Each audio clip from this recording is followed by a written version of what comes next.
So we have three very interesting papers today, and we're going to go through and sort of similar to yesterday, we will take and go through each paper one by one, talk to the author or authors, and then have the discussant come in and save some time at the end for Q&A. I'd like to start off today. We have a very interesting paper looking at North Korea's use of trademarks and how that has changed under Kim Jong-un. The authors, Byung-gil Jun and Tae-rae Kim, are both with us virtually today. Byung-gil Jun is the Secretary General of Uni Korea Foundation, a South Korean NGO funded to prepare for a peaceful reunification of the Korean Peninsula. His research includes trademarks, brands, and entrepreneurship in North Korea. Mr. Jun holds a BA in economics from Hallam University and an MA in politics from Sogang University. Is currently pursuing a PhD in business administration at Yonsei University. He's joined by his colleague, Tae-rae Kim, who is a program manager at the Uni Korea Foundation. He is also the content editor of the website Korean Unification and Its Future, which is run by the Uni Korea Foundation. He received a BA in South Slavic Studies and European Union Studies from Hankuk University of Foreign Studies and an MA in North Korean Studies from Korea University. So, Mr. Jun, I'd like to start with you. One thing that you note in the paper is that North Korea was one of the first countries to actually join the World International Property Organization, even before South Korea. Why has WIPO, as it's called, been important to North Korea, and what can you tell us about North Korea's interactions with WIPO? Yes. Hello, my name is Byung-gil Jun. I'm Secretary General of the Uni Korea Foundations. I'm glad to be here. The more I study North Korea and the trademarks, intellectual property, and international trade, and the more I think about some pretty exciting things. WIPO is an organization concerned with intellectual property rights. It mainly deals with the patent and the trademark and the design issues. Patent issues as big things is the issue of the WIPO.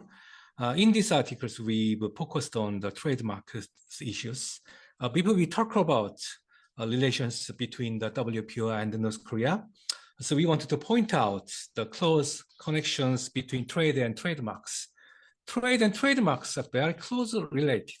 The first, trademark is a symbol and logo and a name and the other characteristics of business users to identify and distinguish its product and services. Trademarks are essential to bring brandings in international trade. It helps to identify and select product or service of particular trademark. The second, trademark is distinguish the origins or product of the product or service. Trademark product are used to it's guaranteed a certain quality and the standards, which is especially important in the international trade. Third, is the trademarks play an essential role in distinguishing and recognize products in international trade. And the first, trademarks are one of the company's most important intellectual property rights. When one registers the trademarks, it gets the exclusive right to use it. The fifth, trademark can be used in trade negotiation to promote cooperations between countries and the other harmonization of the trade practice. In other words, trademark are essential in trade for branding goods and product identifications, quality assurance, intellectual property protections, international trade, and trade negotiations. They are closely related and benefit businesses and consumers in trade environment. Trademarks facilitate international trade, and the WIPO manages a trading system based on these intellectual properties. To my right, Teres will then talk about why WIPO is important to North Korea and the interaction between North Korea and the WIPO. Teres? Thank you, Mr. John. My name is Tae-rae Kim, and to add up with the number one question, WIPO originally designed as a UN special agency in 1974. North Korea's membership in joining membership as in WIPO is very a strategic move the reason why North Korea joined the WIP so quickly compared to South Korea is that it had a serious mentality, which is as a socialist country, it is kind of like maintaining a geopolitical and ideological rivalry with South Korea.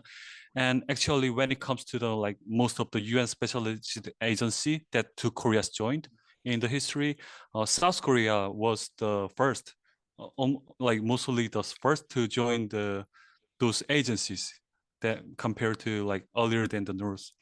And on the other hand, South Korea earned like foreign currency from its participation in the Vietnam War from 1964 to 1973. And South Korea actually invested about like 1 billion in like foreign currency from its economic gains in trade and non-trade sectors into like social and indirect capital and the heavy chemical industry for the economic development of South Korea. And it actually became the core of South Korea's exports. And in doing so, we can recognize that like South Korea in that time was focused on developing industries for export in the early to like mid 1970s. And it really could not immediately afford to focus on IPR, which is the intellectual property rights. As I mentioned, you note in the paper that trademarks usage in North Korea has changed under Kim Jong-un. And we don't traditionally think of, North Korea as a trading state compared to South Korea. And you went through everything that South Korea has done. So I'm kind of curious when we think about this in terms of what it means for North Korea's trade. How did this change under Kim Jong-un? And what does that kind of tell us about North Korea's approach to economics?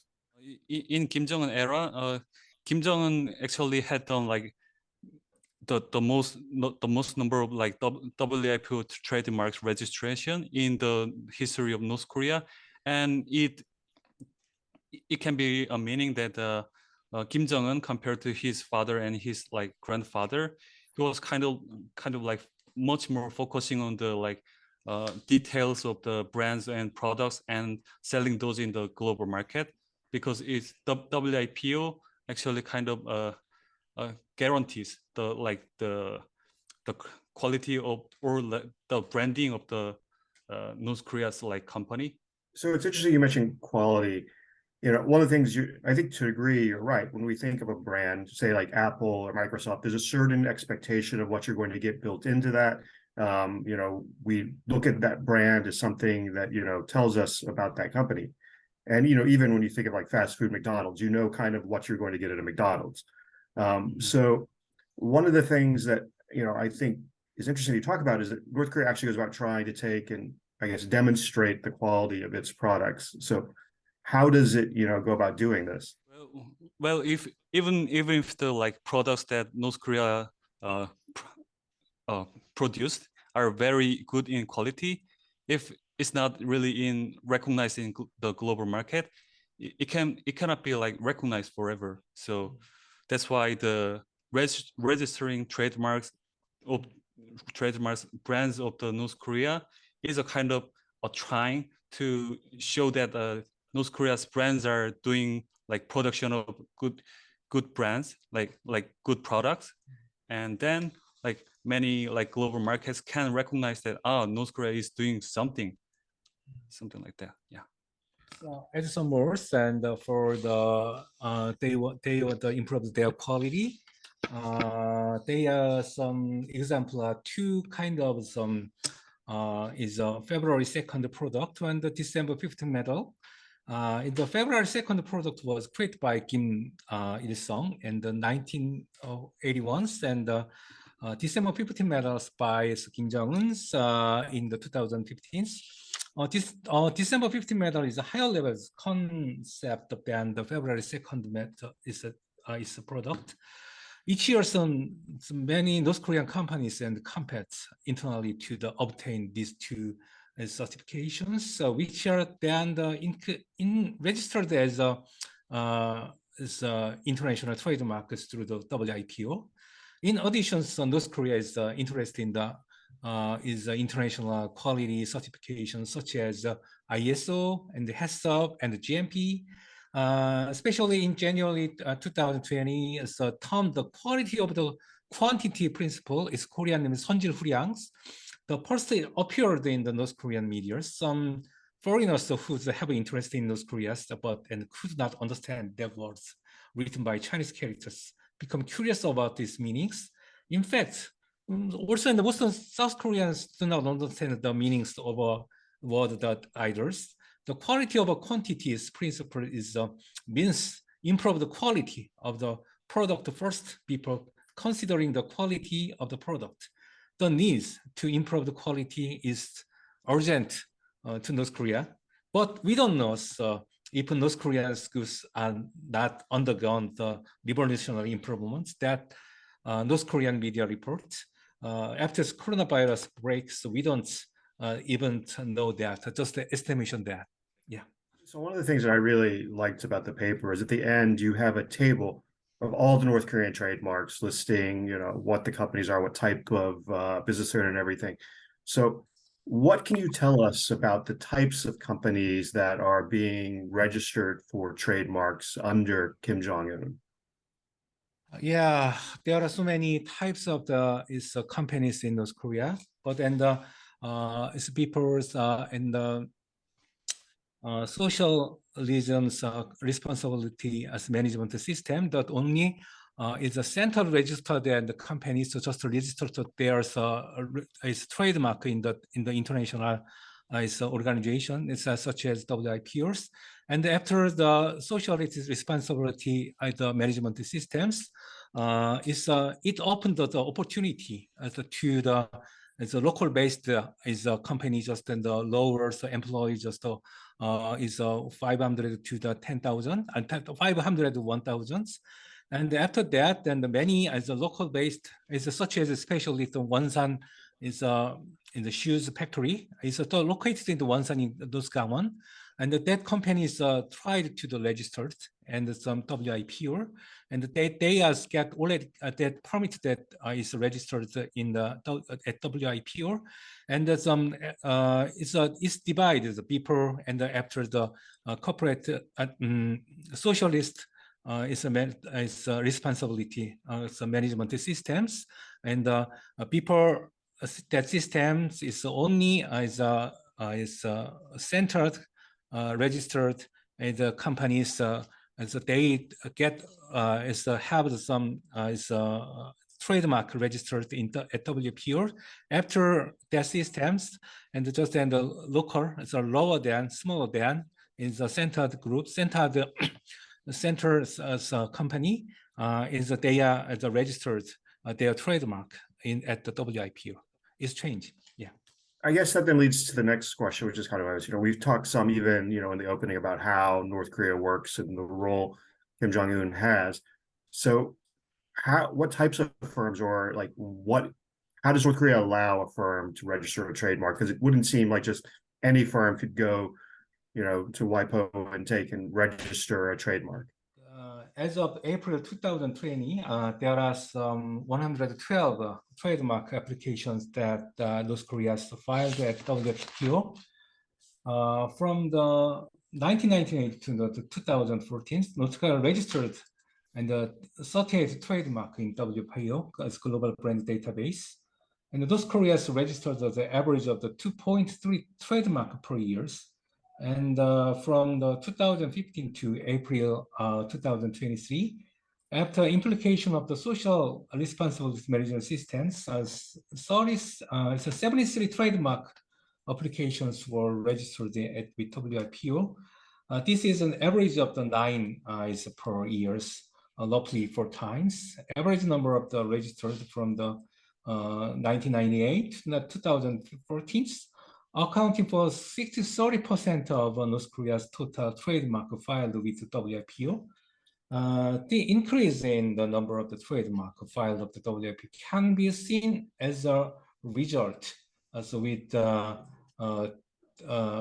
as a result, the North Korea's strategy of the encouraging some new product development and strengthening its external economy since implementing the social corporate management system. The result were the surprising when the categorizing 38 trademark registered by North Korea's with WIPO during the Kim Jong-un era. These were the 39 brand trademarks covering the grocery products, such as foods and household supplies, and which was basically essential to people's daily lives, so accounting for more than 50% of total trademark registers under Kim Jong-un's. The number of the trademark registered in categories is one than groceries was significantly lower. As cosmetics brand, cosmetic brand is now second highest as number of the trademark registrations. And next that is tourism's apparel brand and equal to life. Finally, and pharmaceuticals and the pharmaceutical chemical and just and three. Comparing these numbers implies that under Kim Jong-un's, North Korea's registered the most trademark for the grocery brands when the registering international trademark, in indicating that grocery product as top priority for the North Korean authority regarding foreign economic policy and trade. The cosmetics are the second most as a trademarked product is also essential trade item for the North Korea authority. Still, in a range of the looking into the trademarks registered at WIPO, it's important to the significantly lower than was grocery and other products similarly low. On increase in international trademark registrations, it's not necessary that our results increased foreign trade. However, given the closing relations between the trademark and trade, this is clear indications of the North Korean authority commitment to economic activities. And also, process of the trademark is registered. The firstly is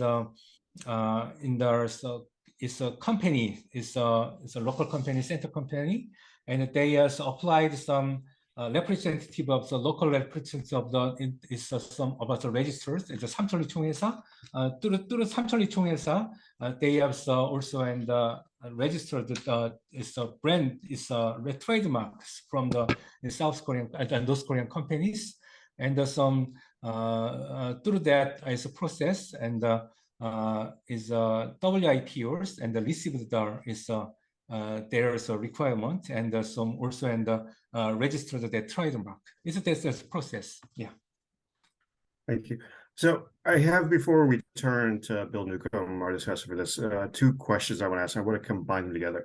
You know, one of the themes that we talked about for this conference is how North Korea's foreign policy shapes its economy, or how its economy shapes its foreign policy. And one of the things you note in the paper is that most of the trademarks under Kim Jong-un have been through WIPO, you know, done with Russia, or sorry, excuse me, China. Russia to a lesser extent, but primarily China. So I guess one thing I'm curious about is, have you seen any evidence that these products are being sold in China or Russia? And then, excuse me, two is, if you look at some of the early trademarks you have in the chart, one of the things that I found fascinating is, you know, they were actually registered with the United States, Australia, Germany, France, and the UK. So what is this, I think, or what do you think, excuse me, sorry, that this tells us about North Korea's economic approach and how it's changed over time under Kim Jong-un? Yeah, well, since Kim Jong-un took power, North Korea's like economic policy and the foreign policy was kind of like at the same time aiming to establish a kind of like economic reform and development of the diplomatic relations with other countries. So it was kind of like going at the same time, and it actually also has like focus on the like improving like in terms of like productive quality and industrial output. And this is actually like due to like increase and enhance the trade with the like China and North Korea, and that's why the like registration of the WIPO of North Korea was kind of like mainly aiming at the China. Okay, I guess just if you had either you had any thoughts on my question about if any of these trademark products are actually being sold in China or Russia. In terms of the China, we can we can talk about the contrast like report on the like trends of North Korea's major export of products in China. That actually that report revealed that North Korean like many products like such as alcoholic beverages, including like Daedonggang beer and Kaesong Goryeo ginseng liquor, are like at the time in like 2020 available through like major Chinese online retailers, for example, like Jingdong and Taobao. And the report list of like North Korea's top exports to China included more than like 30 products in 6 categories, like food, beverages, and health products, and etc. So there was actually a dispute that there must be a like significant amount of sanctions violating items among them, but the like sanctions against NK committee didn't really like respond to the media about this, and it is already clear that North Korea and China are actively trading despite the sanctions. And even if like there is some slight change or damage to like North Korea and China trade due to the sanctions or the former like coronavirus, they are still undeniably good trading partners and now and in the future. And so the trend of many North Korean trademarks being registered in China is likely to continue according to its like economic and foreign policy towards China. Okay, interesting. So I want to take and bring Bill Newcomb into this discussion. And Bill is a colleague of mine at the North Korea Economic Forum, where he's a member and was previously the chair of the North Korea Economic Forum. He's also a fellow at Advanced Defense Studies, or is more commonly known C4ADS, and is a member of the National Committee on North Korea. He previously served on the U.S. panel of experts on North Korea from 2011 to 2014. And prior to serving on the panel of experts, Bill had a distinguished career at the U.S. Department of Treasury, including the investigation into Macau's Banco Delta Asia, which we all know the story behind, which had been identified as being instrumental in North Korea's money laundering. So, Bill, I kind of want to start off first. What is your take on the idea of like looking at North Korea's trademarks and how that impacts their trade and the paper overall? Thank you. And before I get started on that, I just want to mention how much I enjoyed the initial discussion, our keynote discussion between Bill Brown and Sid Seiler. I found it just truly enlightening. And I'm really glad that Sid's been liberated from the government where he can now express more of his views a bit more openly. Yeah, in terms of my takeaways, this paper was a bit of a surprise to me. It's not the kind of keyhole I would have chosen to look through to get an idea about where North Korea was going with foreign trade. On the other hand, whatever sparked their research, I thought it was done very well. The paper was deeply researched. We not only got a North Korean perspective, they went into WIPO, they went into some of the other provisions, like the Madrid provision. They did quite a bit of educational sections on trademarks and their value, and then, of course, on North Korea's shift during the more recent Kim Jong-un areas to pushing this. And so in terms of the premise that they have that North Korea's moved this way, I think it's proved with all the evidence that they cite. I don't have any question of that. But if you take a larger view of trade, what difference does trademarks and this initiative really make to the promotion of North Korean exports? And given the obstacles their exports face well, globally, I don't think it matters too much, to be honest. I don't think it helps overcome that. Now, it may be useful in China, possibly in Russia, but I really question the value of a trademark in China, given that how many Chinese consumers would want to specifically look for a North Korean product, a North Korean beer, rather than something they produce on their own. So maybe the ethnic Koreans across the border would have interest in that. but I don't see much of a broader market. And so if you look at that, it leaves me with the question, if you look at trademarks over the course of North Korea's membership in WIPO, there are not too many of them. Why so few? I mean, if you go on the WIPO site, you can see where North Korea ranks. And it actually ranks very, very low in the number of countries that belong. So why hasn't North Korea really been more aggressive in the pursuit of trademarks, particularly prior to 2006, when all these sanctions started being layered upon North Korea's trade? And the only thing I can speculate on is that maybe there was another motivation. And as we go into a second round of discussion, I think I'd like to bring those up. But for right now, let's put that on hold.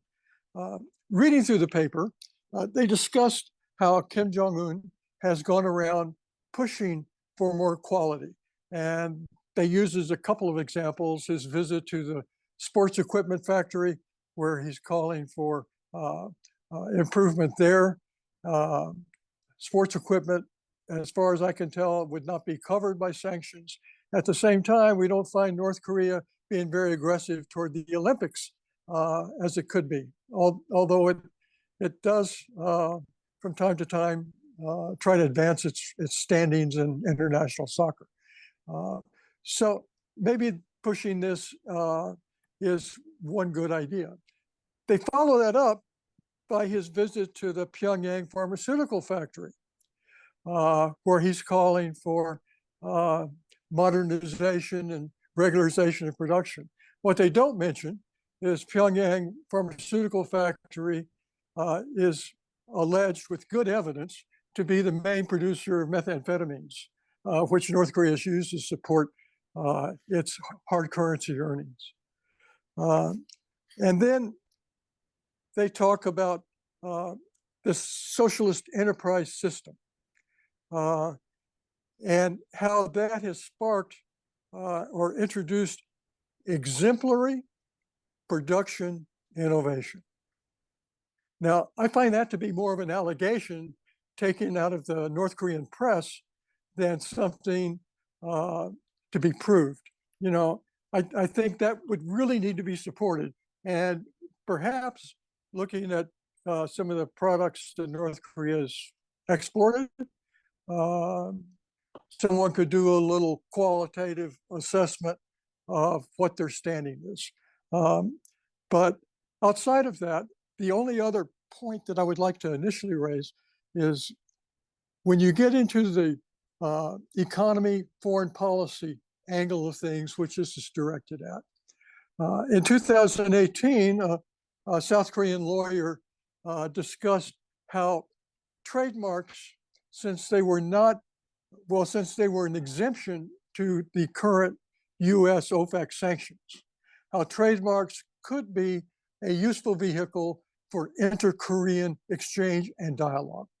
Now, the authors make very clear that North Korea treats trademarks from some countries different from trademarks from what it calls hostile countries. I don't know why WIPO allows them to make that distinction since they belong, but North Korea has its own history of redefining what international organizations allow it to do. But although North Korea can open or close the door on this, I thought that was a very interesting perspective. No, I mean, as you mentioned initially in your comments, I thought this was a really interesting approach to this issue, something that I think a lot of us wouldn't have thought about. And so I was really glad to read this and kind of see what they had done. So with that in mind, then I guess, my question to you would be is, when we think about in terms of the regime's priorities for trade, do you think the trademark products reflect their export priorities? I think the sample size is too small to make that kind of projection. I think we need to see more trademarks, more trade in trademark goods in order to detect that. I think their export priorities have always been get more coal out there, right? More iron ore, pig iron, maybe reconstitute export in cement and steel that was lost when industry crashed in the 1990s, rebuild their heavy chemical industry. North Korea has always been focused on the heavy industrial side, not the light industrial side. Now, it's certainly possible that in view of their long-term policy of urging import substitution, that these products could be directed much more at the domestic market, where we have competition in the marketplace for various North Korean produced consumer goods than in the export market. So I think that's an open question I can't detect yet. One last question for you, and I know you have a couple questions for the authors as well, but given your prior work on the panel of experts, do you believe that international sanctions hinder North Korea's trademark efforts or aren't really a factor? That was what I was holding for subsequent discussion. I went in and I did some due diligence on the WIPO website, right? And if there was another motivation, I found a couple of things very troubling. In September 2010, North Korea's representative in UN made repeated requests of WIPO to provide a workshop on finding technology using patents. And so what the WIPO provides is a way, and of course the computers, to go in and search databases, particularly free databases, which was emphasized, on this technology.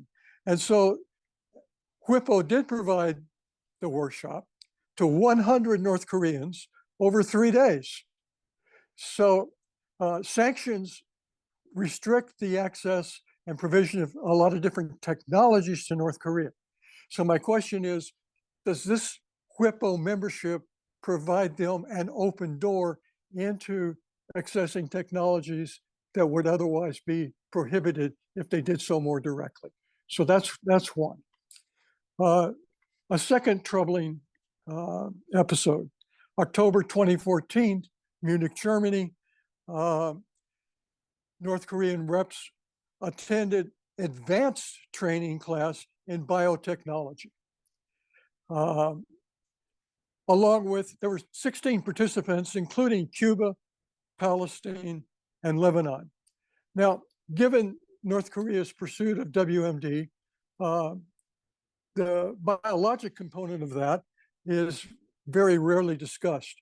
And also North Korea has been very interested in the biologics of gerontology, pursuing, various ways for Kim Il-sung to lengthen his life and things of that sort. So I found this another very troubling aspect of their cooperation with WIPO. So are they gaining things that otherwise would be sanctions prohibited? That's pretty clear. On the other hand, are they gaining income from trademark licensing, copyright payments, and so forth? If so, I think it's very minor.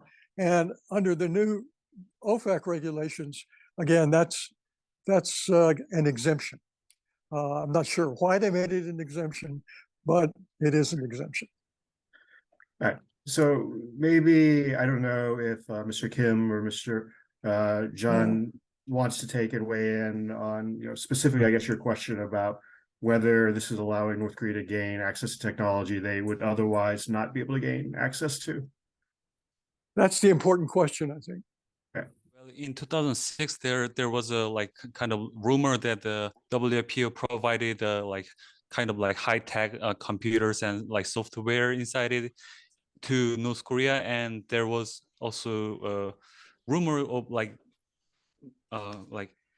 having a deal with the high-ranking official of the WPO and North Korea in mid of 2010, but it's not really clearly revealed that there was a deal or backdoor helping from the WPO to North Korea. So we cannot really clearly say that there is a like clear backdoor or deal with the North Korea between like North Korea and WIPO, but we still have to like look deep into those relations and be cautious if there are some like deals against the sanctions toward the North Korea.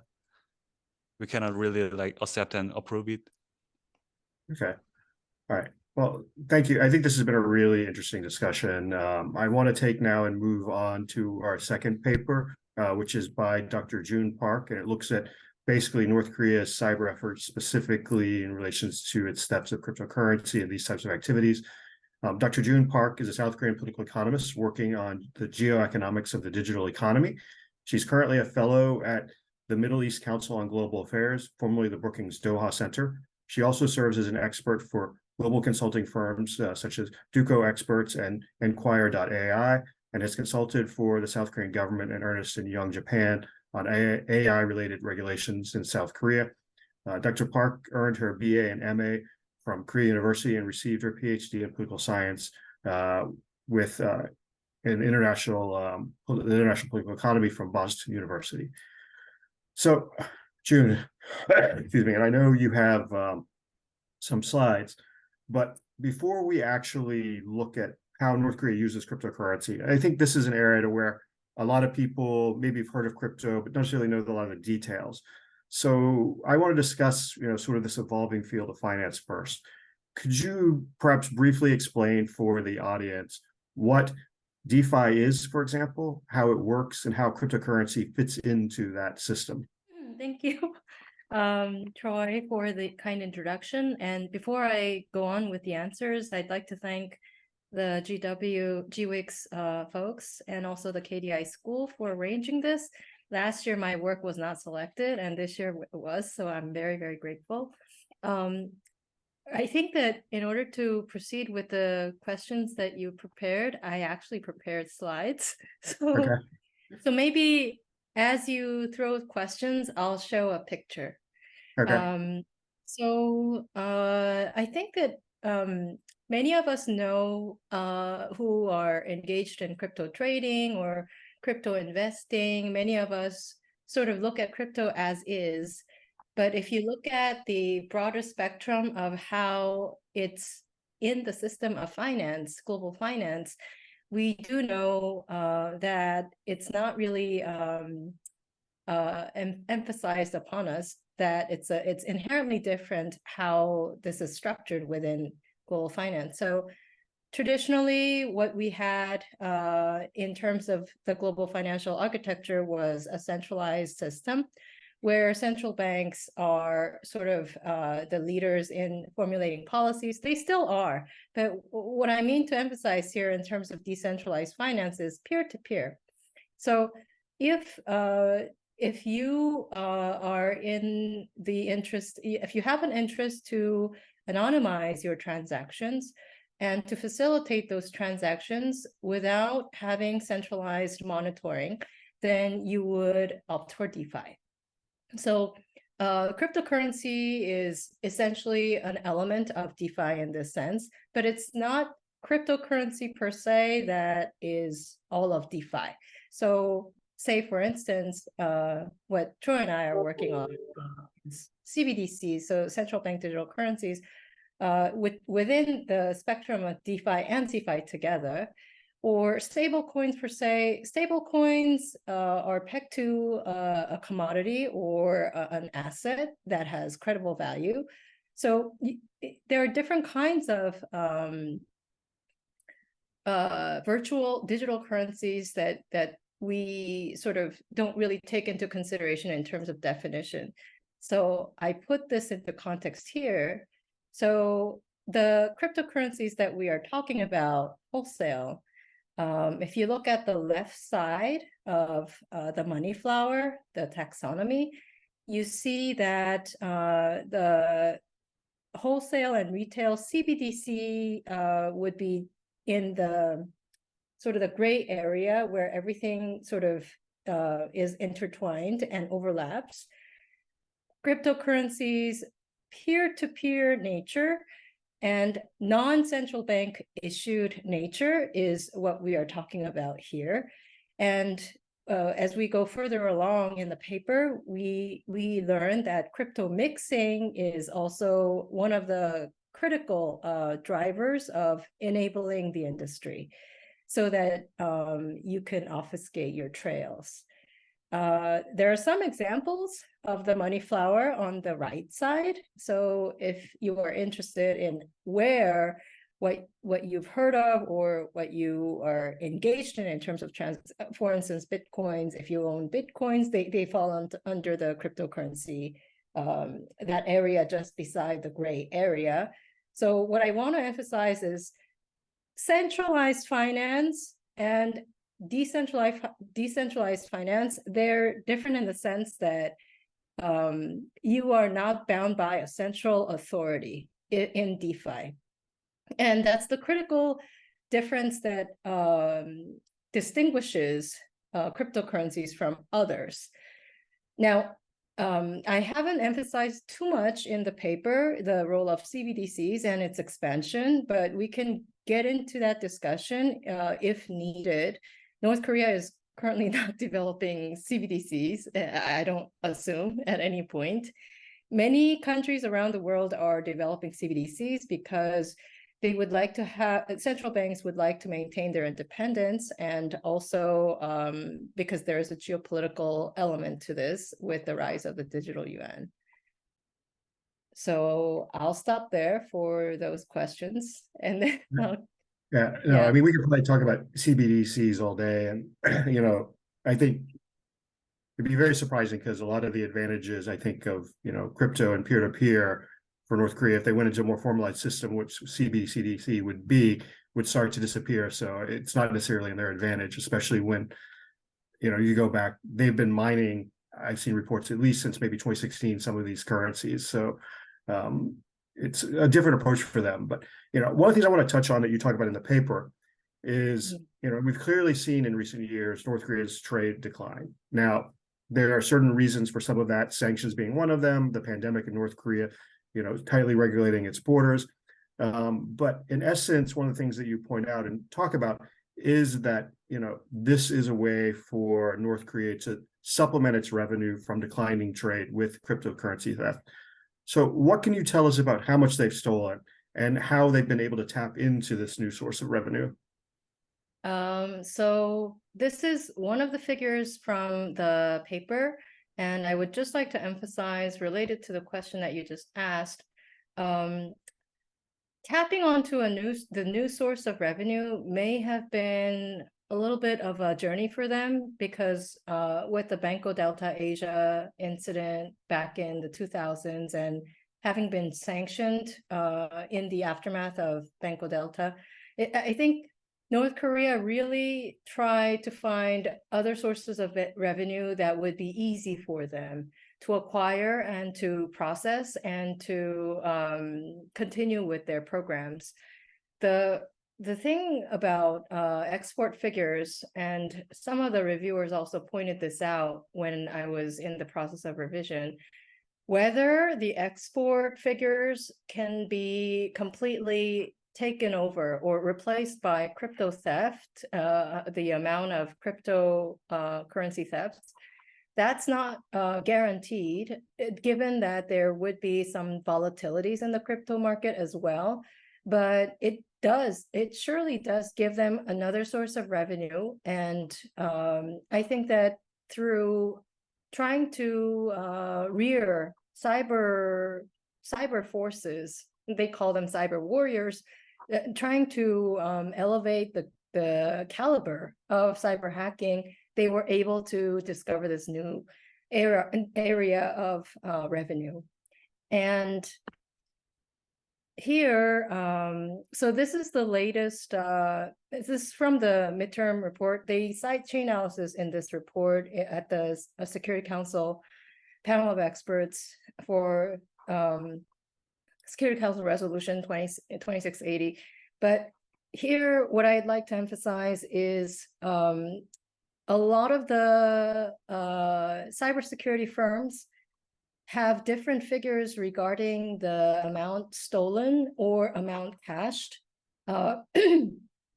Excuse me. The NIS also has a different figure, so there may be a chance that the calculation method is a little bit different, or there may be a lack of information in terms of flow.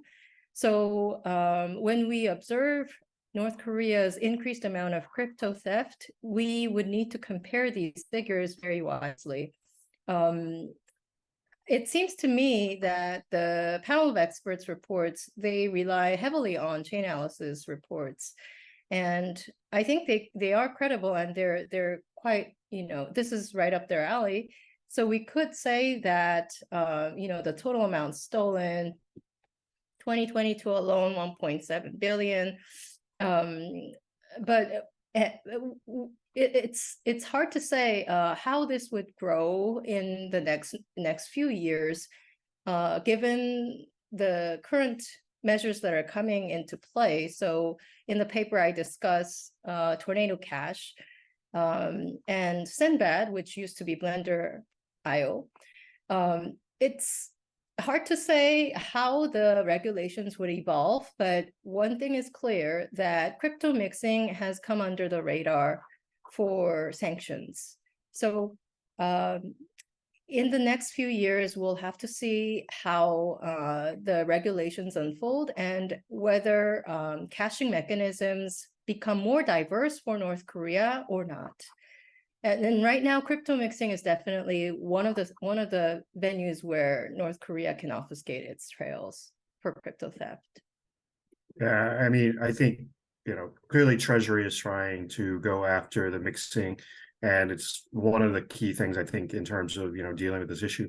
One of the things that I think is fascinating looking at this chart, which I had read before, but I wasn't thinking about until just now, was, you have in brackets that, 1.1 billion of the Chainalysis theft was from DeFi. And, I think it's not just a question of North Korea looking for ways to find easy revenue, but they seem to find a way that when certain things start becoming more difficult, going to the new area to where there is less security. So when, you initially had a lot of these cryptocurrency exchanges in South Korea, unfortunately, had the challenge to where, a lot of North Korea's early thefts were from South Korean cryptocurrency exchanges. Over time, better regulations were put in place, more security was put in place.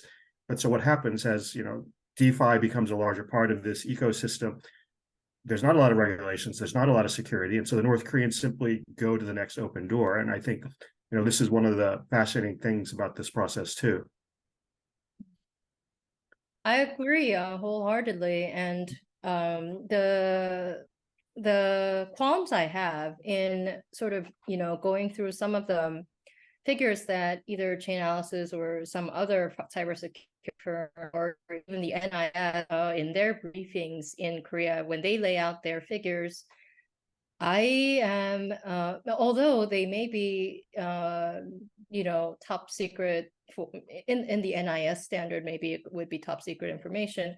I would like to know calculation methods. I wish they were more open to the public so that we would understand just about what kind of magnitude we are talking about. So for instance, when NIS said in July this year that the amount stolen by North Korea in crypto is worth maybe about 30 ICBM tests. So where are we getting that calculation from? Of course, this is NIS information, but I think that in the longer run, the public needs to understand this, because South Korean public and American public as well, or because I see this from the lens of overall crypto theft being used for malicious activities.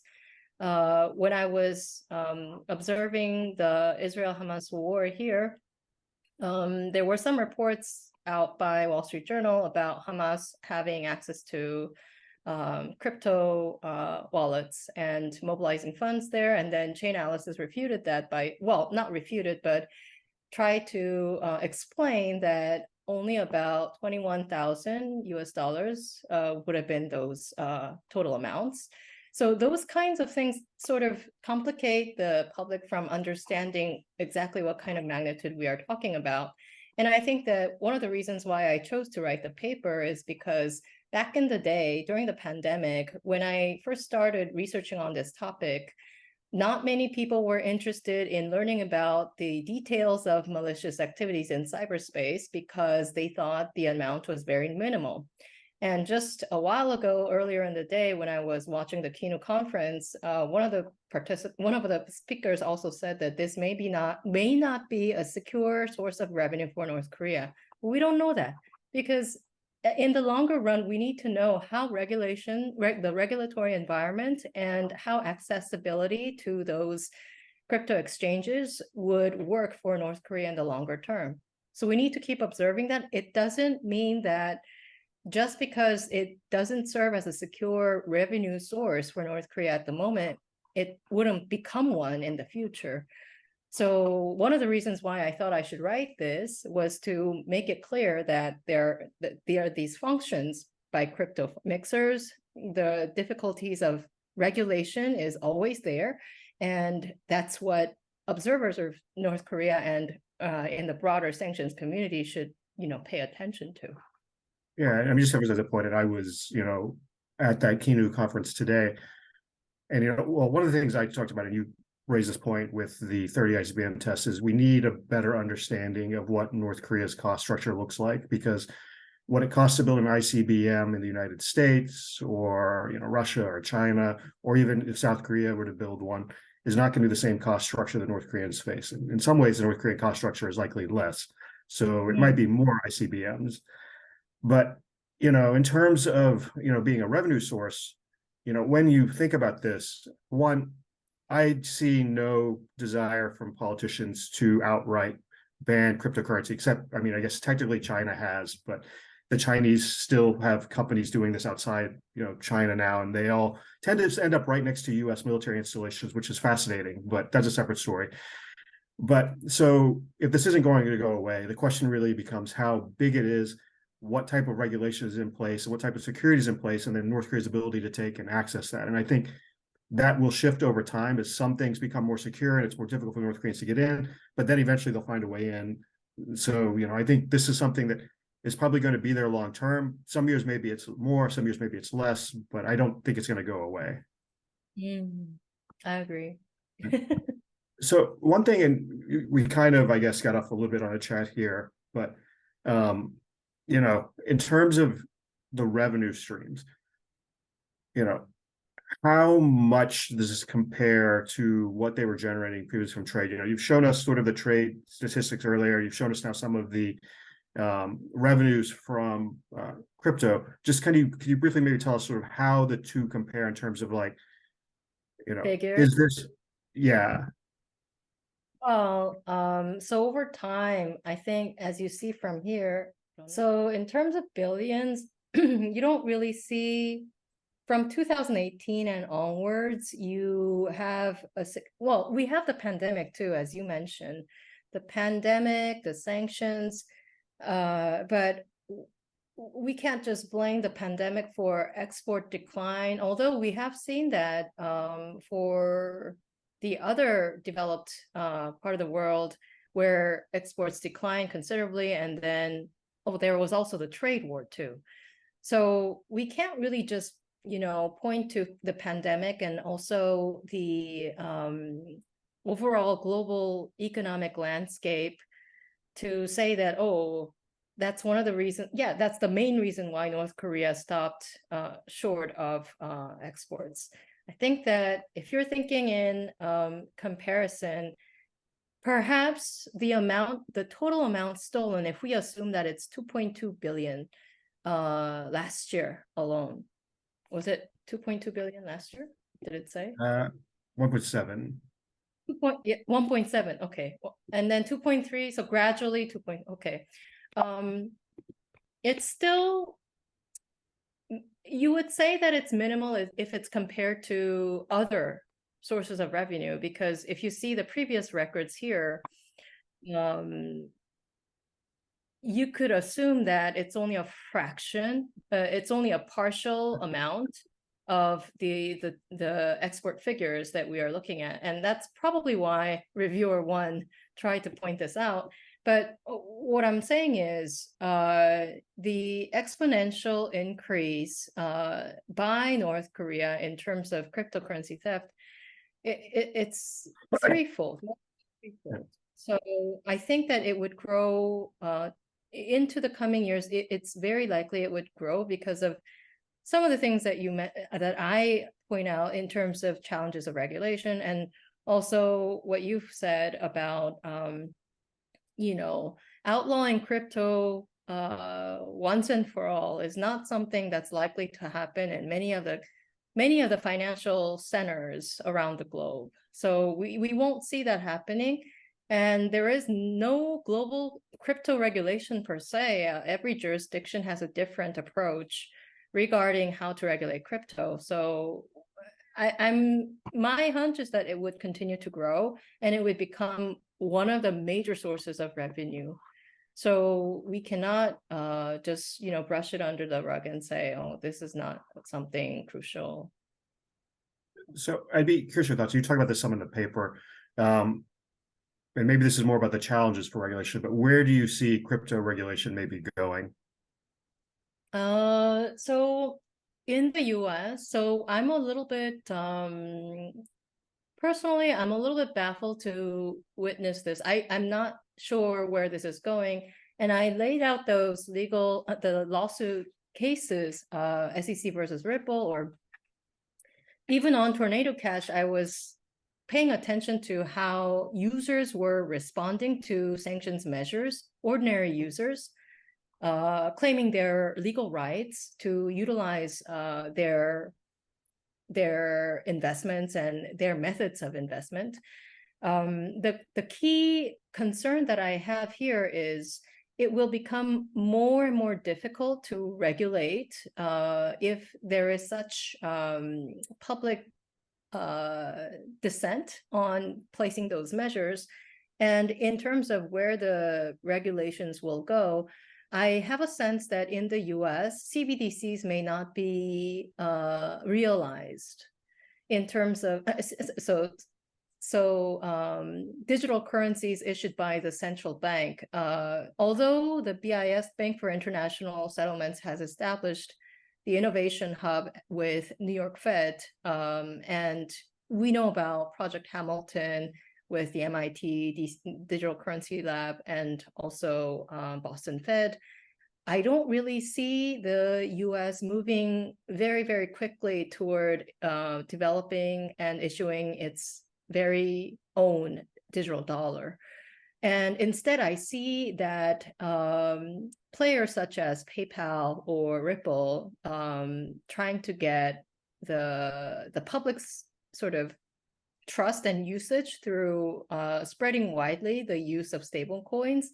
And then that could become de facto the US digital dollar.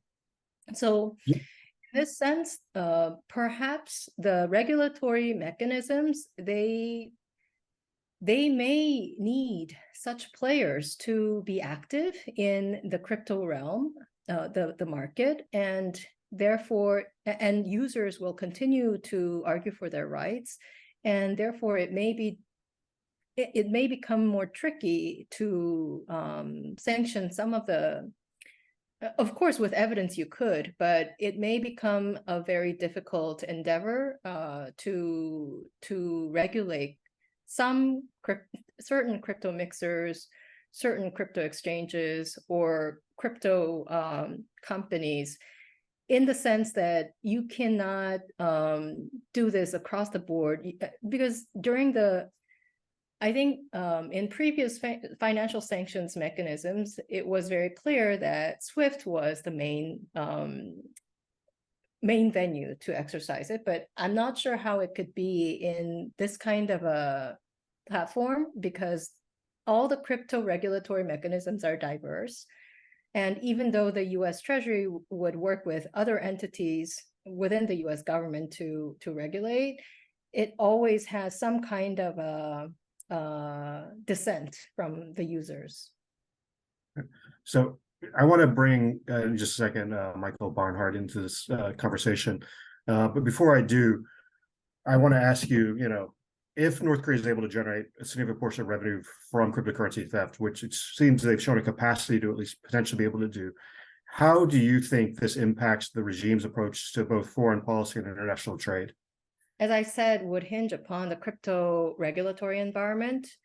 And as we've seen upon the sanction on Tornado Cash, I think it's very likely that there would be other evasion methods within the crypto realm that North Korea tries to find. And that's what is worrying, because as we have witnessed in previous sanctions, there are always new venues where North Korea can find other methods of sanctions evasion, and crypto theft will become more sophisticated in time. And cyber hacking wise, so if it's deemed a more convenient method than, you know, trying to do actual exports or commodity trade, chances are it would flip over, the proportion would flip over, and maybe North Korea would continue to excel in this area. Here, what I wanted to emphasize to your question just a while ago. So on the left side, so it's a very recent sort of mechanism of trying to regulate, and Tornado Cash is just the beginning. And if Tornado Cash is sanctioned, North Korea will find other sources, other mixers to use. There is no guarantee that sanctioning one mixer and then another will discontinue their efforts overall. So it would just be Tom and Jerry kind of a, you know, it would become like that, just as we have seen in previous sanctions years. Yeah, I mean, I think there's regulatory steps we could take, but I mean, that's a longer conversation. But I think you're right in general, without some kind of broad, mechanism, somebody's just going to write a new code and just they'll turn to that instead. Well, thank you. I want to turn to Michael now. Michael Barnhart is the lead for all of DPRK operations within Mandiant. Previously, Michael spent 18 years as an intelligence professional, starting with human intelligence collection, doing tactical raids, interrogations, and source operations with regular Army and special operations. He gradually shifted to cyber intelligence at the legislative branch of government, where his team dealt with North Korea threats targeting the U.S. government. So clearly, it's an area where Michael has a lot of experience, and so I'm looking forward to bringing him into this conversation. So, Michael, with your experience looking into North Korea's cyber activities, I'd like to get your thoughts on some of the issues that June has raised. She mentioned in the paper that cyber has become a means of self-reliance for North Korea.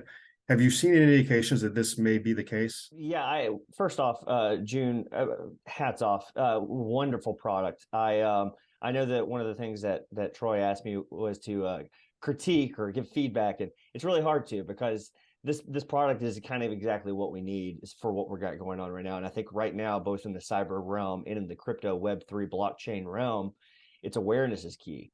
And a lot of people just don't know, to include a lot of people on this call that from Troy and other conversations we've had, there's targets in here that North Korea is already being after. So they're very interested in what we have, the insights that we have here, and just the simple awareness and what the product itself, it just gets the word out there. A lot of people don't know what Tornado Cash is. And I think as long as we increase that baseline for what crypto is, more people will be aware of it, and more people can actually know what not to step in. That mindset, though, that self-reliance mindset that you spoke of, we definitely see that. We see that not only in what they're doing with the crypto, but really how they're treating cyber as a whole. Cyber, it's a low-cost, high-yield avenue for North Korea. And whenever you have a country as unique as what their situation is over there, you're looking for cheap, high yield, cost-effective things, and cyber is one of them. And then it's only a natural transition that they would start stepping into the crypto space. Me personally, some of the things that we have seen is we have this one APT that I know a lot of people on this call are aware of, APT 43, aka Kim Sookie. What they like to do. They're very opportunistic, and it's interesting how they run it, because whenever you think of an advanced persistent threat or an APT, you're thinking of a nation state sponsored cyber actor. North Korea is the only nation that we have in the world right now that is a let me phrase it correctly. It is a crime sponsored nation state threat actor. It's not coming from the top down, it's coming from the bottom up. That's where the money's coming from. And in doing so, you have your big crypto APTs, you have your big your foreign intelligence APTs, APT 43. What they like to do is they like to go and pretend to be people and get all this information from a various variety of people.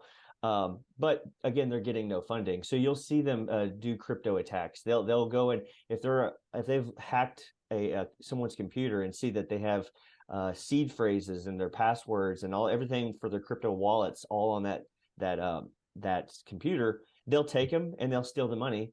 Or if they like how great your GPU is running on your computer, they'll put a crypto miner on your computer, which will take the money to a mining pool and washes the money that way, which laundering is a whole topic I know you want to get into later. But you can do that. They also, if they're stealing money, people are going to be looking for that money. So they'll use hash rentals to recycle the money. And we could speak about that if you want later. But everyone, if you're not one of the crypto cyber hackers, getting millions and millions of dollars, you're one of these lower level ones like your Andariels or your Kim Sukis, aka APT 43s, and they have to figure it out themselves. And so even with, as we've seen with Andariel, they were willing to ransomware hospitals and take the money from those again to fund themselves. That's not what they're about. They're not here for the crime. These particular guys aren't. They're there to actually support their own espionage focused cyber missions, but they need money to do so, and they're not getting it from their regime leadership, so they need to make it themselves. And I think that's one of the very, very, very, it's not very unique, it is the most unique way to look at any nation state APTs, Russia, China, anybody out there, they're not operating this way. Yeah, just curious, was the Andariel Hospital one, was that the British National Health Service hack, or was that something separate? That would be I don't believe it's that. I think that was the Andariel would be the ones that were hitting hospitals in the US and a lot in South Korea with Maui and Holy Ghost ransomware. Okay. So, you kind of touched on this, in June, obviously, it's talked about crypto mixers, and there's different tools that the North Koreans use, including cloud mining and hash rental power. So what are some of the tools you see North Korean groups turn to, and what are some of the advantages for them to utilize these tools? Yeah, absolutely. So just to kind of background for me, what I operate is on the Web 2, and that is what we're on now. This is traditional internet as we know it. Web 3 and blockchain, that's going to be your that's where the crypto efforts and all, that's where that happens. Me personally, I'm more focused on Web 2, so I don't see a lot of that. And that's great because we have people like Ms. June and they focus on that. Well, I'm over here doing the other stuff, and we come together and collaborate and get after the adversary that way.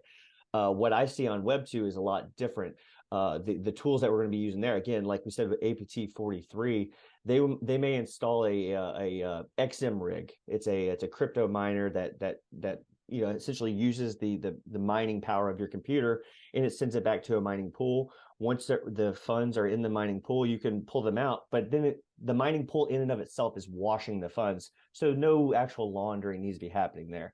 Again, that's not going to be good for your Axie Infinity, your Ronin hacks with 600 million or the very large amounts of money, because you need it to be a little bit smaller. People are going to notice that going into a rental service. So that's fine, because a lot of these cyber operators, when they're taking their crypto, they only need it so they can flip it and then purchase infrastructure, purchase IP addresses, hardware. We see them use dirty money to purchase many things that they've stolen right off people's computers. But that's all a very lower level. Like you said, the hash rentals, I think the best example of a hash rental, because again, I had to get it told to me because I'm from Tennessee and I am a hillbilly and I need things in pictures. It was told me like this. So you steal money, you steal, say, $100,000 in silver from one of your victims. Now everyone is looking for $100,000 in silver that you stole from this person.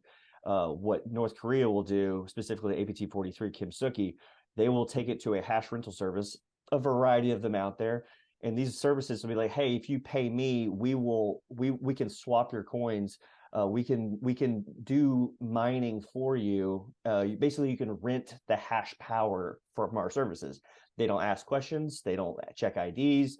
You just give them. So they'll give them $100,000 in silver and say, I want $90,000 in gold back from that. You keep your 10%. And now they've taken the money. It's completely laundered. They're walking around with clean gold while everyone's still looking for the silver.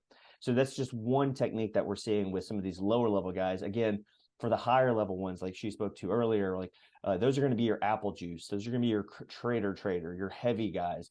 They like to hop chains. They like to use the mixers. They like to do, it's a completely different system for some of the guys like Andar on APT 43 that are just trying to make their own ends meet. So due to time, I want to combine my last two questions into one. Okay. So one, we've touched on ransomware. And so I'm kind of curious if North Korea is still doing ransomware, because we hear a lot more about crypto theft rather than or hacks than ransomware. And then two, June and I had this conversation about how North Korea is kind of going towards the weaker areas and things, but obviously a lot of the focus has been in this cyber area, and we haven't seen something like the Bangladesh bank heist in a long time, at least not publicly. So my question is, has more traditional financial institutions moved towards things like stable coins or get involved in cryptocurrencies? Is there a risk that the North Koreans start going after these traditional financial institutions as well? Amazing question. You teed me up so perfectly, Troy. For the ransomware, I will say that North Koreans don't like customer interface. A ransomware means you need to be talking to your attacker, negotiating with them to get the encryption keys. They've done it in the past. They have certain aspects for it. We know we have assessments going on right now. We do think that in some way, shape, or form, maybe the IT workers might have a hand in the ransomware. But again, this is something that we're still investigating right now. But the ransomware, you're not going to get the most bang for your buck. And like you said with the Bangladesh heist, they were inside that network for over 500 days. They waited for a specific weekend to do it on. They spent weeks at the baccarat tables laundering the money, and they only got a fraction of it. It was a nightmare. And then again, North Korea isn't really a nation state. It's a criminal enterprise run by a single source family, dynasty or mafia family. So they don't want to do that. They don't like the attention that came from the Bangladesh, the failures of that. They need more money and they need it quicker, and they don't want to waste as much time as they did. And I love it because that's when those figures, whenever you first started seeing those indictments come out for Park Jin-hyuk, they like to be known and they like to be taken seriously, but they don't like the notoriety that may come with it. And they didn't care for that, and they didn't like how much money they lost, especially for cost on return or return on investment.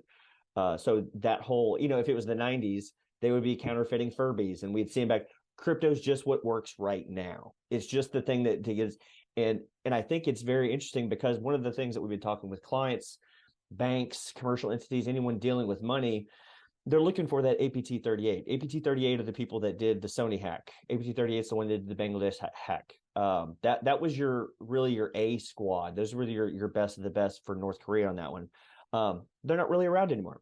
And what we're seeing is that after the Bangladesh heist, they really did a facelift. And I like the figures that she had. I believe is on one of the pictures that showed kind of 2017 it started declining, and then 2018, 2019 it was all just done. That was the major facelift that they did. And you saw the fracturing happen. You saw a lot of these groups that would go after traditional finance and traditional banking, and they still do to a degree, but they saw them completely, all right, everyone that was over here doing this, I want you to stop, and I want you to start working on crypto. And they work on just the highest level. What worries me as I talk to clients and as I talk to these institutions is, yeah, we haven't seen APT 38 in years. And it's like, yeah, I know you haven't. You aren't in their realm anymore. If you're a crypto exchange, if you're an Axiom, if you're running the Ronin bridge, you've seen APT 38, but they have a new name. They're now Trader. They're now Crypto Core. They've changed. So what worries me, and something I keep telling people, is that right now it seems like in regards to APT 38, the big bad monster you're looking for, all the banks that got hit, they didn't go away. You're still in this house. you're still in this house and they know that you're moving, they're at your next house while it's being built. They're waiting for you to get in that aspect. These banks and these financial institutions around the world, they're adopting crypto technologies. Once that becomes more ingratiated, I think we're going to see the rise of APT 38 and the new crypto focused groups. I think we're going to have a bigger footprint then. I think everyone's sitting very pretty now and like, okay, no bank's been hit. A lot of the crypto exchanges have. Well, what happens whenever the banks start implementing those stable coins, those crypto and blockchain technologies? And we're seeing it happen everywhere. Just Google any company, get on Indeed or LinkedIn, you'll see they're hiring blockchain developers. So the threat is already waiting at the next stop. We are building the technologies so that they can attack us, and they're only getting better at what they do. And what's scary about that is those banks will be much larger sources of finance. So once the door's open. Well, Michael, June, thank you. This has been a great conversation. We could probably talk about this all day. I mean, there's a ton we could get into.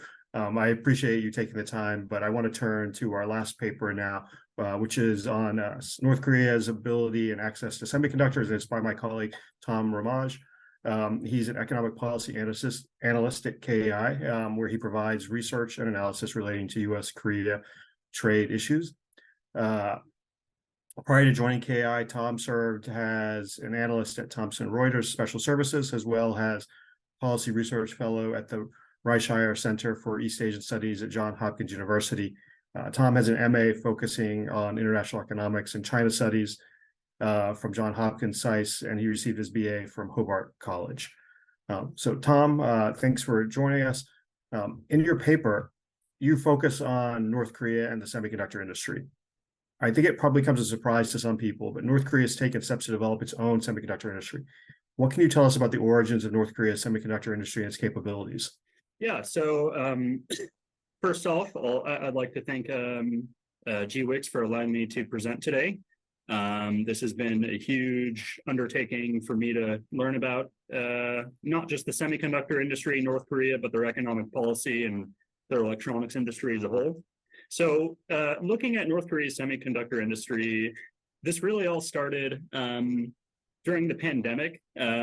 We saw in the United States that there was a shortage of semiconductors. It was very difficult to get cars, which have semiconductors, consumer appliances, electronics. And it led to the question, well, if it's so hard to get anything with a semiconductor in the United States, what is going on in North Korea where they're under a litany of sanctions? And I don't know who first said it, but somebody said that semiconductors are the new oil. And so for North Korea to advance in their military and arguably to continue in their ICBM development and launches, somebody is supplying them with semiconductors. And the question then becomes, well, are they making it on their own? Or are they importing them, or is it a mix of both? So to look at when North Korea started to acquire their semiconductors, the way I approach this is I looked through the academic journals. I looked at the history of the electronics engineering research institutes, and I looked at the history of their electronics industry. I would like to thank Martin Williams Research for the North Korea Tech website for being a huge resource for this. Other elements were found at the Library of Congress, where you can access these journals. So the earliest mention I found of anything relating to semiconductors with North Korea, and I could be wrong about this, it could go back further, is a 1958 visit to Kim Chek University of Technology, what was called a Semiconductor Institute, by Kim Il-sung, basically declaring for, the research of this material. Now, a caveat is that the word semiconductor, apart from the word integrated circuit, semiconductor can just mean any material which disperses electricity. But before their use in a computer, I mean, the term semiconductor, this was used for television sets, for electronics. But really this 1958 visit, if that's correct, is remarkable, considering the fact that I'm not sure when the first US president would have visited a semiconductor laboratory in the United States. If you try to ask Google or anything else. It might tell you Jimmy Carter or Ronald Reagan, 1970s, 1980s. So it really indicates that North Korea placed a huge emphasis on developing electronics. Now, their role in computing, to get the semiconductors for their role in computing, the first imports we see of this are from the 1960s, to answer your first question.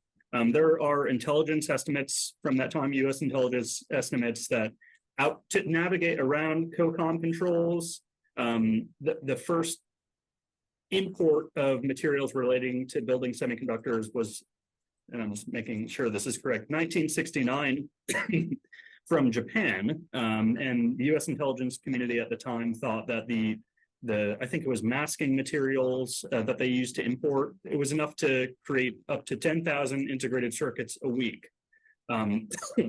Now, moving on, we have some press releases from the 1970s and trade shows from the modern day, which refer back to the history of these companies, which say that Korea Konghung Technological Trading Corporation, KKTT, they said they began producing semiconductors in North Korea since the mid-1960s for both domestic use and export abroad. But it wasn't until the 1980s that they really got a manufacturing facility that we know of. I think this is all really fascinating, but one of the things I want to dig into, which you spent a lot of time in the paper, is sort of North Korea's own domestic capabilities. So in addition to having the equipment and the technical designs, there are some 300 different inputs that go into making a semiconductor. What do we know about North Korea's access to these critical inputs? Yeah, so in the paper, I delved into this because when you look at creating a semiconductor, and when you see this in the United States' own semiconductor shortage, or in the issues that South Korea has with the trade spat with Japan in 2019 for importing photoresist chemicals, fluorinated polyamides for the doping process of creating semiconductors. You need gases, you need rare earth elements, you need different types of metals, and you need chemicals.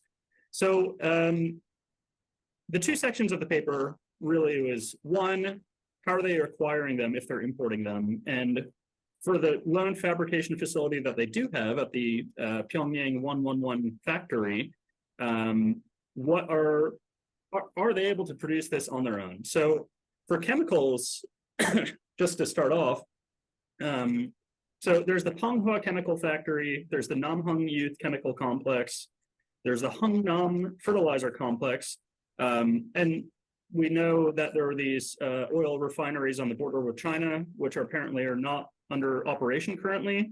But these chemical factories, ostensibly, sometimes they're used for fertilizer. Phosphate fertilizer factories, this process apparently can be used to extract uranium for nuclear weapons. Similarly, a lot of our chemical factories have dual use for their nerve agent programs. So, I mean, if they're creating these chemicals from these chemical factories, they definitely have a robust chemical industry. But the question is, if the United States or South Korea are facing shortages of critically needed chemicals for semiconductors, how would North Korea be able to do this on their own? Now, I'm not an engineer and I don't really have a background in the science of how semiconductors are produced or why they choose the different chemicals that they do. But my guess would be that if the United States can't produce this on our own without importing chemicals from abroad, how can North Korea be able to do this? Now, for gases, and most interestingly for the minerals that go into semiconductors, krypton gas is one of the gases used in semiconductor manufacturing. And that has been observed from satellite imagery for indicating the Yongbyon nuclear reactor had gone offline. The detection of krypton gas is key to seeing how is their nuclear program going. And based off of that, we know, okay, well, they at least can access krypton gas, but other important gases are helium, xenon gas. So again, they would arguably be reliant on imports for that, especially considering what we know about their nerve agent program. And I think the most interesting element of all of this is the critical minerals, rare earth elements as well. So dozens of electronics firms in the United States, I think a few years ago, maybe 2017, something like that, actually found North Korean gold in their supply chains, IBM, Williams Sonoma, and they claim they got this through Chinese suppliers, Chinese smelters, but it was ultimately sourced from North Korea. So they have robust minerals capabilities, and the Jeongju mine, if I'm not incorrect, has the largest deposit of rare earth elements in the world. Now, rare earth elements, it's really the processing for these minerals that's rare. But given that, you know, they're shut off from economic access to the outside world, getting these minerals to market, you know, who's to say? That being said, C4ADS, the Center for Advanced Defense Studies, also a couple of years ago put out a study which basically identified that China has been complicit in importing North Korea's sand from the Haeju Bay through dredging operations. You know, I don't know if they'll turn the lights off on the ship at night or somehow get it off of GPS radar, but there's illicit export of North Korean sand to China. Now, sand, it's used in concrete. You know, cities like Dubai actually have a shortage of sand, believe it or not, and they have to import it from other countries in the world. But for semiconductors, the silicon that is used for semiconductors is made from sand. So North Korea at least exports that. So they're good on that part. But as for the critical inputs, you know, that is really a holistic study of North Korea's chemical, minerals, and gas industries. So just really quick, Tom, you know, you've talked about the access of what minerals and chemicals they have, what they've tried to produce in the past. North Koreans like to obviously show off their own smartphones and tablets. You mentioned the Pyongyang 2423 smartphone in your paper. What do we know about their ability to produce semiconductors for commercial items like these? So we've all seen the videos or heard the stories of North Koreans using cell phones, you know, USB flash drives containing South Korean K-dramas. So they definitely have consumer electronics. There's no doubt about that. And, you know, that's something that they've been developing, I would say, from, you know, the 60s onwards.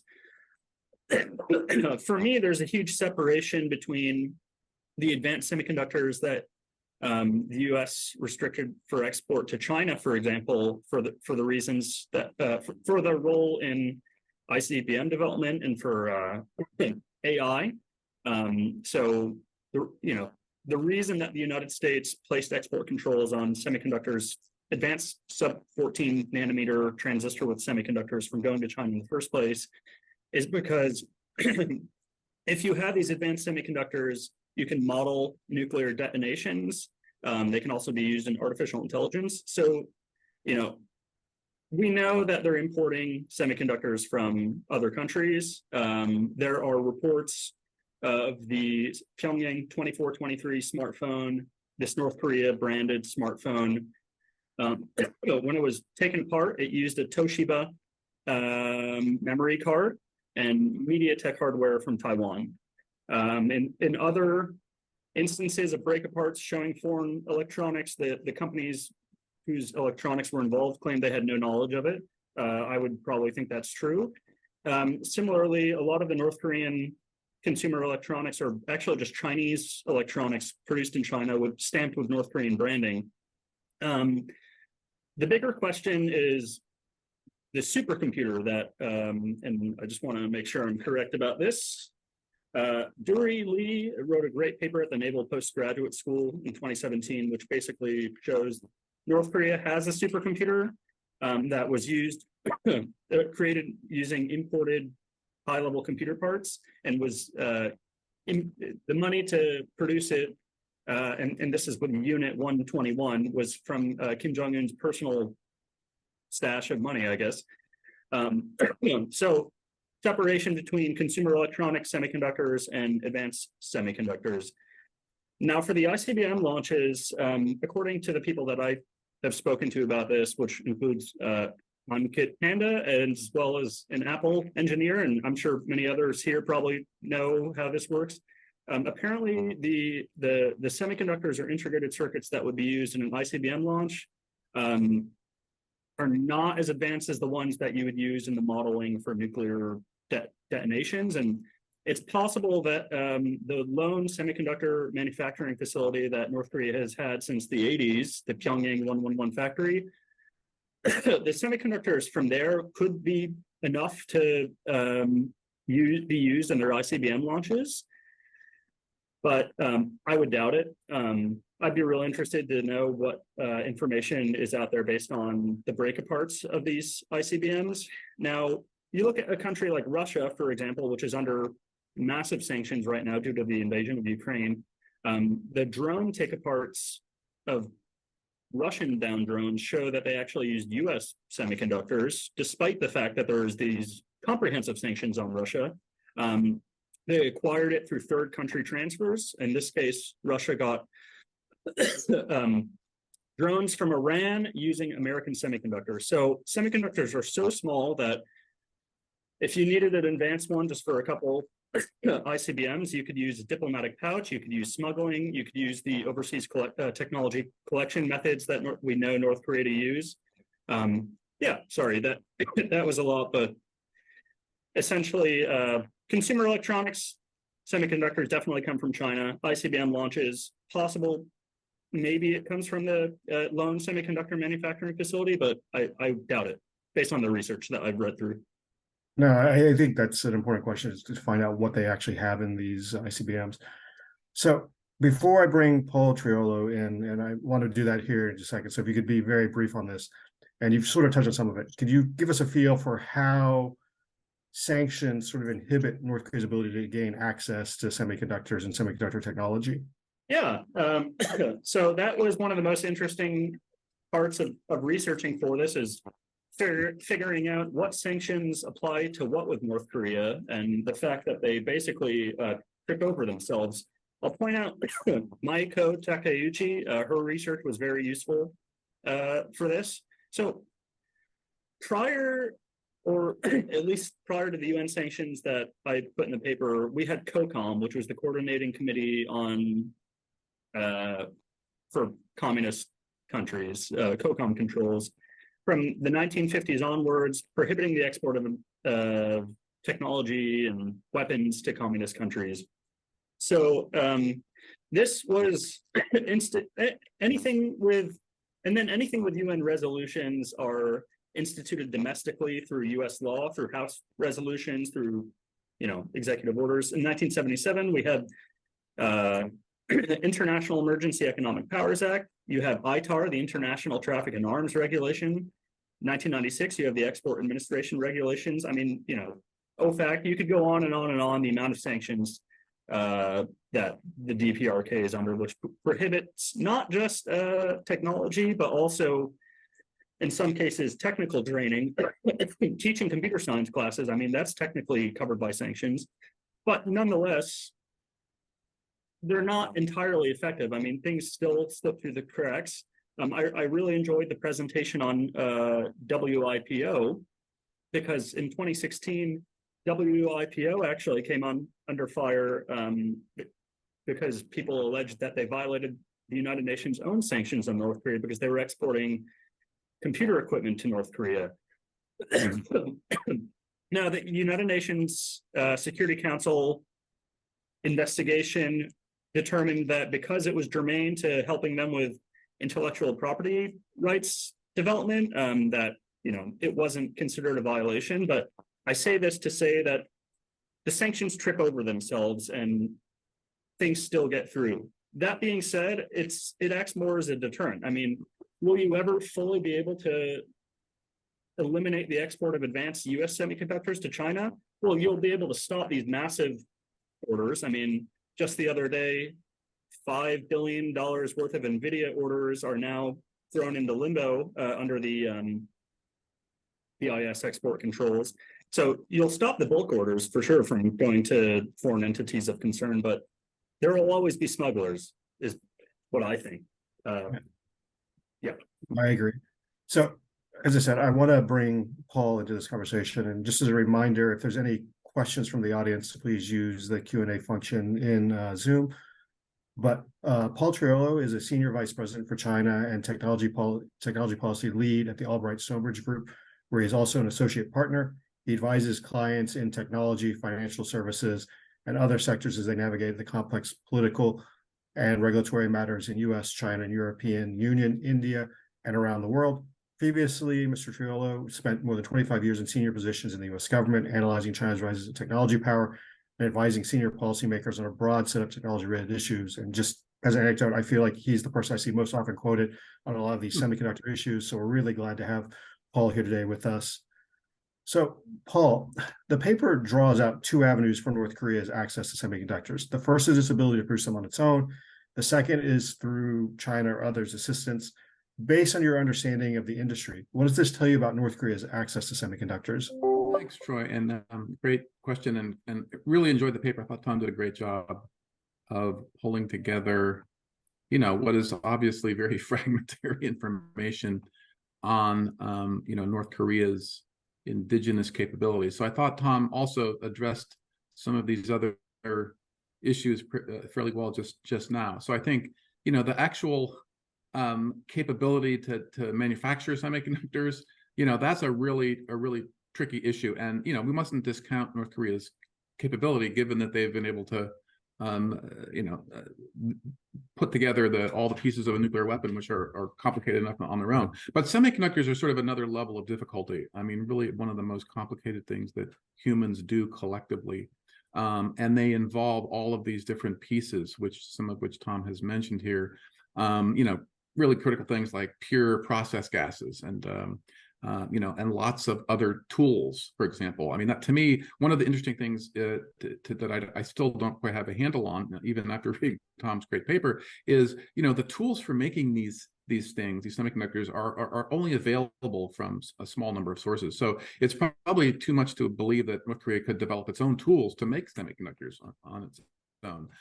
So obviously they have obtained, they could be using really old equipment, but probably the capability of North Korea indigenously to produce semiconductors is probably pretty low, and it is probably at these very what are called in the industry mature nodes. I would think, really like 10-15-year-old technology, at its best, because of those the difficulty of obtaining those tools. They're the kind of things that can be diverted, but the most advanced tools are huge things. The ASML lithography gear, the most advanced systems, requires 3 Boeing aircraft to ship it. So it's unlikely that tools, new and really sophisticated tools, are being diverted to North Korea. So they're probably able to come up, with improvements on the tools they may have acquired some time ago. And then the other thing is the materials, which are really critical. And there again, those are more easily smuggled and obtained through other channels, things like process gases. But again, the quantities that you'd need to really produce significant amounts of semiconductors are probably not there. So that's getting back to Tom's comment about sort of what kinds of chips are important here. So again, there's a whole range of things. The semiconductors that go into weapon systems are, for the most part, not the most advanced semiconductors. They're pretty far from the cutting edge here. Things that, like, in the US and sort of industry parlance, things 45 nanometers is a pretty mature node, but probably even above that, 90 nanometers, really, again, 10-15-year-old technology is probably going to be sufficient for a lot of the semiconductors question here. And then, yes, if there are some very specialized kinds of things, you're talking about very small numbers here that would need to be acquired through sort of clandestine channels. And so those are all quite doable. A lot of things like memory are commodities and are very easily purchased through distributors in the global marketplace. And so certain kinds of semiconductors are relatively easy to obtain, even with controls, export controls, and other sorts of sanctions. So I think it's important to note that on the sort of weapons modeling area that Tom mentioned, again, you don't really need extremely advanced semiconductors to do that. I mean, you can also build weapons without them. China and other countries, built weapons with using slide rules, basically. You don't need necessarily huge compute capacity to do the kinds of weapons design that countries like China, the US, and Israel, would do, sort of using advanced semiconductors. And it seems unlikely that North Korea could acquire sufficient quantities of advanced semiconductors, for example, to cobble together a high performance computer to do modeling of nuclear weapon systems. I guess it's not completely inconceivable, because again, you don't need a lot, and you don't need, and North Korea seems to have probably has the software and hardware capability to do that if it was able to cobble together things. So I think that at this point, it's hard to say that exactly what the capacity of this is, but I think the North Korea to build on its own, I would definitely lean toward the sort of drawing on North Korea's well-established capabilities to acquire all sorts of things, including really high-end liquor for the great leader.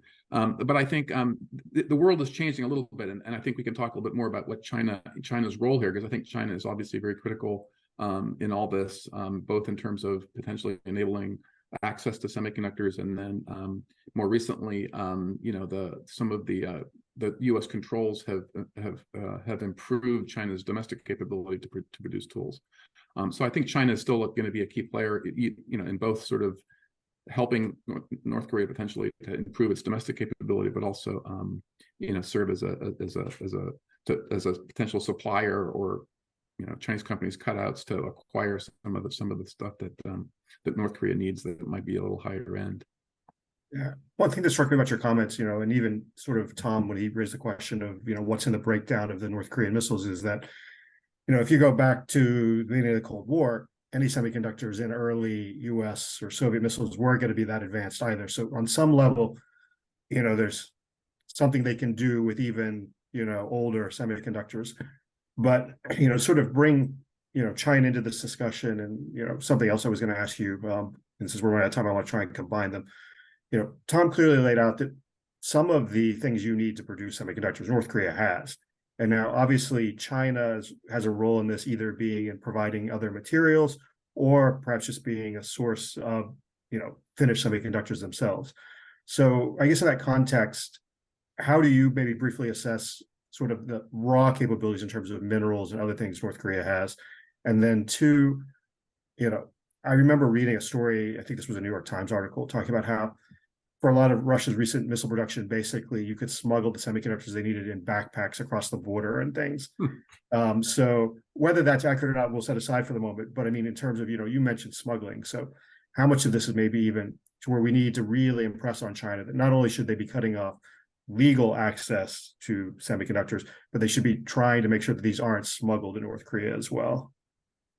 Yeah, great questions. On the first one, look, the material part is really tricky. I don't have any sort of independent way to assess how good North Korea is at producing these kinds of critical materials. I mean, I would just say that normally these are produced at scale and cost by well-established companies, and the challenge for North Korea is that there's lots of these materials, right? It's not just it's all those process gases that Tom quite rightly mentioned, but it's also a whole bunch of other things like substrates and photoresists, and there's lots of really specialty chemicals here that are used for semiconductor manufacturing. And it seems I would be very surprised if North Korea had indigenous capability to produce all of those chemicals on its own at the purities and sort of quality that is required to do even any kind of semiconductor manufacturing. Even if it's more mature nodes, you still need to have the right materials and at the right purity. And it's possible they could have mastered some of those production processes, certainly. But I think when you look at the whole gamut of things we're talking about here, we're talking about dozens of materials and chemicals. So I would assume that to keep a facility going that they do have, it would be a combination of some indigenous capabilities that they've developed, and then also, smuggling and acquiring these through other channels. And again, depending on the material, we're not talking about, huge containers full of material. We're talking about, you know, fairly small quantities. Again, depending on what the goal is. If the goal is just to produce a few semiconductors that are critical to missiles, you know, to ICBMs and to, you know, nuclear weapons control systems and command and control systems, then that's, you know, that's conceivable, because they're obviously not trying to compete commercially, and they don't have enough of a domestic electronics industry to make it, you know, to be supplying. So if they're really just sort of boresight focused on producing those semiconductors they need for very specific military applications, then it's given the success of their programs, it sounds as though that they're, you know, they're able to sort of cobble together enough, both from some level of domestic production and then some other things that they smuggle in. Now, China is role in this is very interesting, and you know, again, I don't know that this is something that's very hard to get a handle on. Yes, I mean, semiconductors are very small, and you can easily smuggle in small quantities of them. I mean, the Russians are tearing chips out of washing machines too, right? So there's lots of ways to get things, and certainly think about the sanctions against Russia and the export controls, and still the U.S. and allies have not really been able to slow Russia's war machine, as it were. So they're obviously able to get some quantities of these mature semiconductors that they need for their drones and missile guidance systems, and so it's really tough to do that. So that's a good example for you know, for North Korea. I think that what's changing, and let me just touch quickly on this, is, you know, the U.S. export controls that Tom mentioned on China are targeting very much, you know, two areas. One is the one he mentioned, which is advanced GPUs that are used for AI, developing AI algorithms, and can be used as accelerators for high performance computing that gets into sort of the weapons modeling arena. But then the other big one is on semiconductor tools, and those controls were first released in October 7th, 2022, and now updated in October of 2023. And then, of course, the Japanese and the Dutch have also implemented controls on this. So what this has meant is this has definitely slowed and had a big impact on China's domestic fabrication capability and the big Chinese companies like SMIC and YMTC in the memory space. But what it's really done, it's interesting, and that sort of hits on North Korea here, is it's forced their domestic tool industry to get much better. And so I was just reading an article before coming on here that the local tool makers in China are moving up the sort of value chain and the technology chain quickly. They're vertically integrating, for example, in a way they hadn't been doing before the U.S. controls, and working with the foundries. And that's sort of the way innovation happens in this industry. So what you're going to see now is Chinese companies having the ability to produce you know, the whole range of equipment for semiconductor manufacturing, and of course not at the quality and quantity of Western leaders like Applied Materials and Lam and KLA and ASML, but you know, pretty good capability domestically. So their domestic capability, for example, they can probably have at 28 nanometers, which is a fairly, not advanced, but it's a mature chip, but on the high end. They'll probably have a fully domestic, you know, no U.S. technology in there, no foreign technology production line soon. They'll probably still be using some Dutch equipment for lithography, because that's an area that the local companies are a little bit far behind.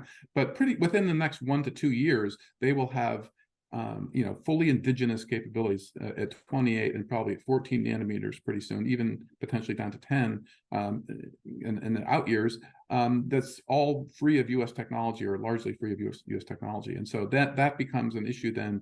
You know, they would be in a position then to supply, as they hadn't been, I would say even 2 years ago, they wouldn't have been in a position to supply a fully, you know, non-U.S. or Japanese or Dutch equipment production line to a country like North Korea, right? If that's what they chose to do, and then as a sort of corollary of that, they're also, of course, working domestically to produce a lot of those materials and things like photoresistant substrates.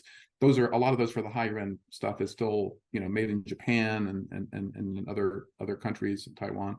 And so you know, there's a lot of other pieces of the complex semiconductor supply chain that China is mastering, but within 2 to 3 years, they're going to be in a much better position if they so choose to supply production capability to North Korea. Now that would be a huge and big political decision if that was detected, because that would be harder to hide over time, because there would be sort of signals of that would require probably a lot of regular supply from China of inputs to any kind of facility that they might consider providing. But they'll have the capability to do that in a way they hadn't before. And the other corollary is that there's a lot of concern in China about these export controls, right? And so the Chinese government is considering a whole range of ways to retaliate. We haven't. I don't think we've included shipping tools to other rogue nations like North Korea, but I mean the Chinese are certainly in a position where they're trying to determine how to react